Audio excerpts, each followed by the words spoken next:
What's up guys, it's Joseph, and this is going to be an unboxing review of the Trinity Force Polymer Flip Up sights. I got these from Delta Team Tactical. They come in a pair, so front and rear. Here I just have the rear, and this is an MBUS 3 for some size comparison. So they are going to be a good bit bulkier, and that's how you use the MBUS. This one is either a push forward or a slide this forward.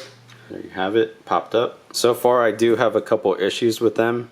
The first being that it was impossible to push onto my rail, and that was with 3 different uppers. I had to bevel right here on both sides in order to get this sight to slide on, and I actually bought 2 sets, and the second set was exactly the same. You can see it just trying to force it on. It's pushing into the polymer and ripping it off, so I'm gonna have to bevel right here on this one too in order to get it on a rail. The second issue I just noticed is that if I place the sight on this charging handle area of the rail and then I try to use the switch, it flips up. But then if I force this down onto this area of the rail where I guess it's tighter and I try to use the switch, it doesn't work. Alright, so after about 5 minutes of trimming with a utility knife, so I trimmed away where it was scraping on the rail right here, like you can see that like a friction line. I trimmed the sight until it didn't even touch right here anymore, and now you can see with every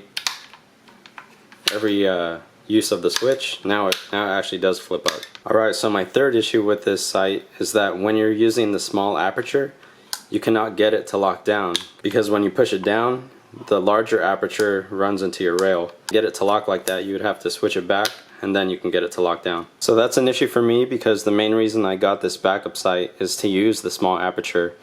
I have a slight astigmatism where the red dot slightly doubles up and it gets a little bit of a starry rays from it.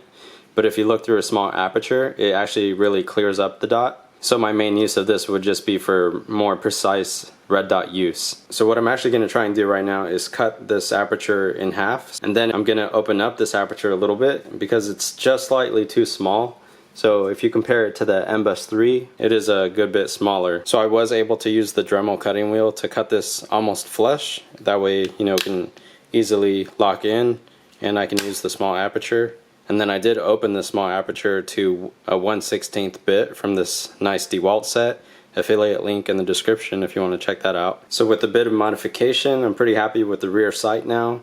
Red dot looks crystal clear through the small aperture. Not as nice obviously as an MBUS 3, but it's 1/4 of the price if you go through gun deals. And as far as the other features of this, you know, there's quick adjustment to adjust this side to side. And here's the front sight. I imagine you'd have to trim it down the same way. An adjustment wheel here. It doesn't click, but it does feel like there's a slight detent to get it to go to lock into one little spot.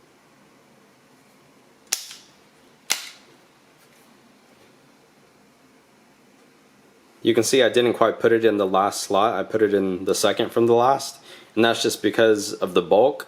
That lets me easily reach the charging handle. When it was the one slot back, it was a little tight in here, so this is much easier. And my sets did also come with a little 3mm wrench to tighten them onto the rail. Alright guys, that's about it on the sights. If you have any comments or questions, you can leave those down below so I can get back to you. I don't know if you noticed, but I also did get this stock from Delta Team Tactical, and it's obviously a Magpul MOAB stock clone.